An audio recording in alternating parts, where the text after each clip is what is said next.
So, can substance abuse stem from bipolar disorder, or can bipolar disorder stem from substance use? So, my name is Dr. Anderson. I'm a psychologist, and I see a lot of people with bipolar disorder.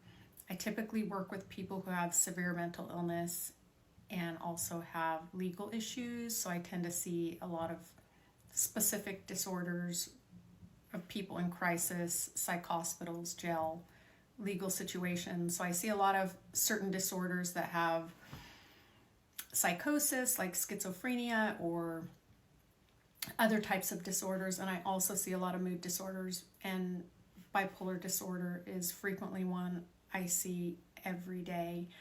And just some feedback.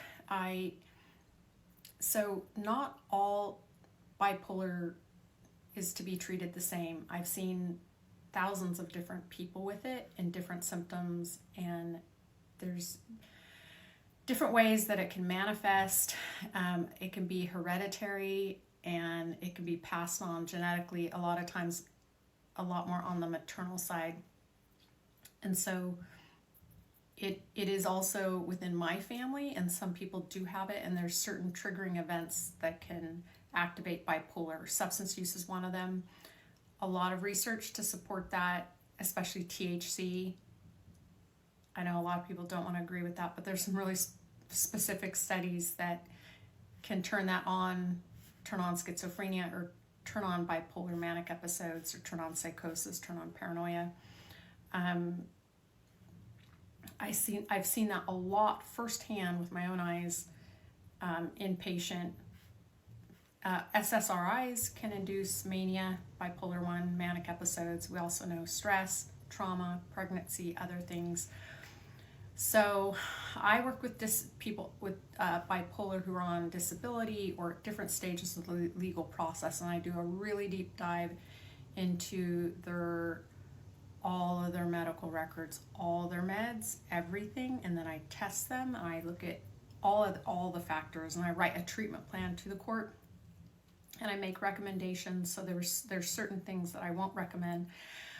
I just did a evaluation with a young man who has bipolar, and he's ordered to do a mental health diversion evaluation with me, and he was smoking marijuana, THC, and it's a no.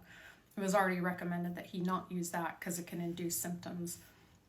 Alcohol use, it's a depressant, so if you already struggle with depression or have bipolar, it's just a no for me, especially when I'm doing recommendations for the court for someone not to be symptomatic. I'm not a fan of that. CBD, totally different.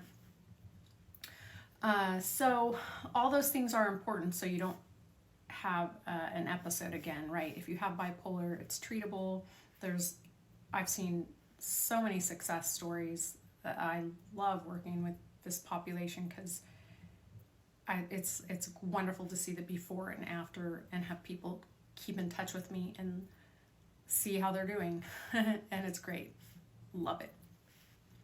So yeah, if you think you have bipolar, well, I always tell people get a thorough diagnostic evaluation and a deep dive to make sure, so whoever your provider is, they're treating your symptoms, not the disorder, your specific symptoms, because everyone I work with has different symptoms. They might have the same diagnosis, but it's totally different. And bipolar with psychotic features may need a different level of medication. Anyways, that's what I think about bipolar. But there's treatment for it, and I would say to avoid having a relapse in symptoms, I would avoid any types of drugs. Bipolar is one of those disorders that's very sensitive to not getting enough sleep, so anything that's going to interrupt that, alcohol, any drugs can just throw people off, and then they have that increase in stress. Those symptoms will start to unfold, and then you have that